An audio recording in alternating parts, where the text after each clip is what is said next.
And that bliss is what in turn connects us to the entire creation as we know it or as we don't know it. So we are these walking units, right, of individual experience, whilst at the very same time, we are also an encapsulated unit of universe, macrocosm and microcosm, meets, intermingle, interact, vibrate, and correspond to the furthest corners of that universe with its inner core at all times. So, and the pranic sheet or the pranic layer, right, is what makes this interaction possible.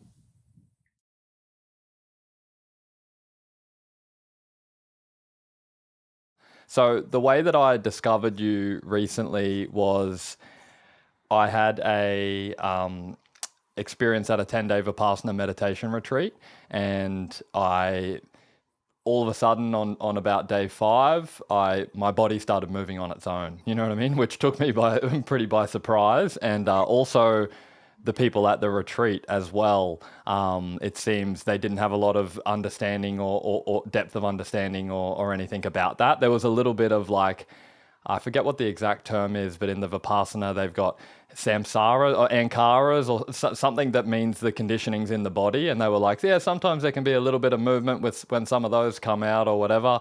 And I was like, hey, yeah, back in my room last night, this wasn't just a little bit of movement. You know what I mean? This was a elaborate yoga, and I don't know how to do this yoga. And so that really sparked for me a little bit of a journey of looking into whether anyone knew anything about this. You know, as you may have had a similar experience yourself of sort of being thrust into that. And, you know, some of my background, I've got a Bachelor of Biomedical Science. I'm a little bit intellectually rigorous normally, you know what I mean? And so this is well outside of my comfort zone and my space of understanding. And I came up against, you know, I was reaching out to various different yoga people and these people and people even doing what was Kundalini yoga and different things, and no one knew anything about this, you know what I mean? And so I found you and was like, oh my God, someone is not just knows about this, but you seem to be a real force of information and intellect on this area, you know, and I'm sure other adjacent areas as well. What we discuss here, what we set to discuss, what is your own point of inquiry, which you have, I believe, simply, forgive me for this, wet your toes with, right? Because what happened to you is not uncommon these days, and only heralds the process which I today boldly define as activation of pranic force, aka in Sanskrit pranotthana, which is distinct from fully blown kundalini awakening, because that's what really this conversation, as far as I understand, leaning towards eventually, and gonna we would have to go there, because all these somatic display, all these manifestations, they are linked intimately with the working of the pranic body as we know it, let's say, from the yoga, in terms of that whole greater body. Because maybe for the listeners it's very important, those who are not initiated into these practices, into these traditions, there is a great distinction when we say the body in the Western, let's say, with the Western understanding, we somehow limit that to the physical body. But for someone who grows up in the culture where it is spoken about at great length and potentially depth, body is not pertaining only to the physical body. So this concept of sarira or sharira or sarira in Sanskrit denotes the body, and everything is made out of progressively subtler bodies. So this whole concept of panchakoshas, staple stuff of any yoga teacher training program.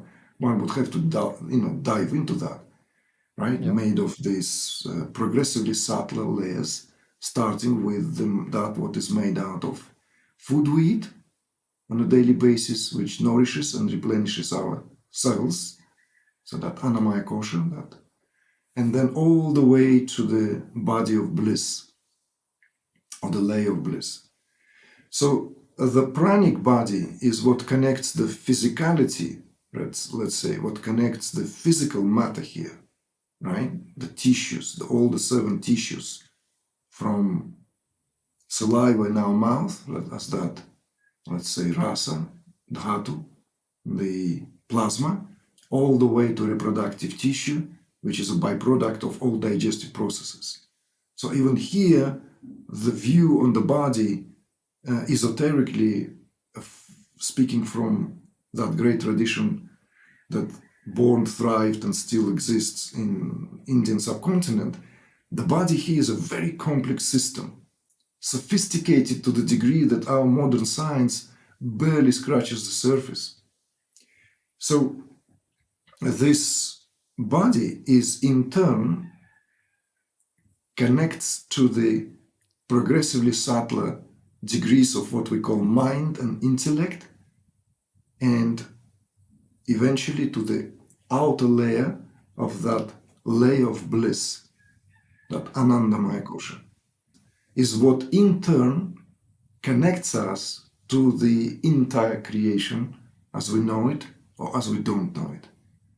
So we are these walking units, right, of individual experience, whilst at the very same time we are also an encapsulated unit of universe, macrocosm and microcosm meets, intermingle, interact, vibrate, and correspond to the furthest corners of that universe with its inner core at all times. So, and the pranic sheet or the pranic layer, right, is what makes this interaction possible. So in cases when there is something that causes the, let's say, greater vibration in the pranic body, and that could be caused by application of spiritual methodologies, like in your case being in the Vipassana retreat, that it's directed at that, right? It's designed, it's catered, it's has a certain system. Or it can happen to an average Joe who is unaware of it all, goes happy-go-lucky about his day, but something happens, that's some jolt, emotional, there's some shock, there's something that, let's say, throws the system out of its normal, in inverted commas, gridlock of affairs. And that jolt could facilitate this activation of pranic activity. What does it do? At a minimum, it will simply put in touch one with a lot of what you have experienced as that sense of, well, it could be, depends, of course, on our predispositions. Maybe we can touch up on that later. Predispositions which play here quite an interesting and important role, but also depends, of course, and that in turn is colored by these predispositions of how we will read into that. So if someone, let's say, is more esoterically aligned, one would be in touch with that what is a direct experience of something irrational, magical. Suddenly the body moves on its own. Suddenly the limbs, the breath does what one not necessarily wants to do. Yeah. And it could be done in a chaotic, it could be done in semi-chaotic, it could be done in highly orchestrated manner. So of course, this includes the whole rich vocabulary of vocal expressions, from speaking in tongues to uttering unknown languages, to expressing oneself in voices one did not know exist. Like literally one can screech, begin to speak what I define myself in my work, language of the birds. Yeah. It could be suddenly displaying nothing short of extraordinary vocal abilities. Just to maybe say, this is where the work I do is particularly known for, where people could hold notes that they will not be able to hold in normal life, even if some of them, and they are also in our work, cases of trained singers, bhajan singers, kirtan singers, just pop singers. They cannot hold note that long. It's an operatic manner of singing. It's someone begins to sing from the belly, which requires training. It's a totally different kind of display. So all this, of course, can put one in touch with the magical side of life. If someone is less inclined and has a much more rationally driven upbringing and culturally shared consensus where everything is explainable, it can really create a lot of discontent, instill some fear. It could shake someone to the core, depending on the intensity of the process. But all this is due to the sudden or progressive activation of pranic currents, which conduct accordingly all affairs in the house. You can go into that if you'd like, why and what here is in charge, but this is the, let's say, the immediate explanation. And if I may add to your sharing, is that it does not give me any joy, let alone making me feel chuffed that I'm somehow carved this uncharted territory for myself, because I think it's the other way around. I was thrusted into this area, even though when I came out to work with people in terms of making that conscious decision, because for me it was a prolonged period of time. If you looked up my background, I've been an artist pretty much all my life until my mid-30s. And I was a successful artist. I've lived beautiful, very fulfilling life of a painter in London. So I was like, there was no indications that I should put my paints and my, brushes aside and do something else. But it took me quite a few years before I made that complete and utter transition. So when I entered into the public sphere, which also coincided immediately with speaking at the conferential spaces back then, I find myself suddenly appalled by the state of, let's put it, not really truly knowing what's going on. At the very same time, it would not be fair if we don't say and mention that there are crevices and pockets within, let's say, spiritual communities which have been doing their best. I mean, in these pockets, there are some individuals, some of them alive to this day, with some of them I have a very good connection, who have been, effectively speaking, dedicating their whole life in doing exactly that, educating. So it goes to mention names of Dr. Stuart Savatsky, who has inherited the Institute for Kundalini Research from Lis Sanella, a legendary person who has inaugurated and established this institute in California back in the days. We're talking about the 70s. And this, of course,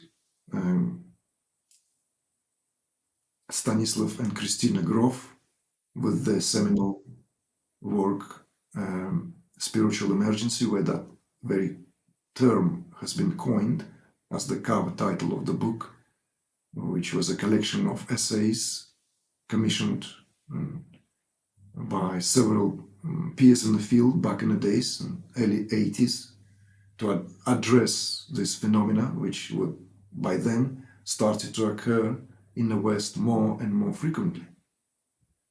So there are pockets, you see, within the spiritual community, whilst by large there is still a lot of biases, dismissals, and frankly speaking, often irresponsible attitudes towards really what this potentially entails, comprises of. Because I hope we can touch upon the disparity between clinically cut approaches and teachings, what could be given umbrella of non-duality or neo-Advaita, and the messy process of the actual awakening.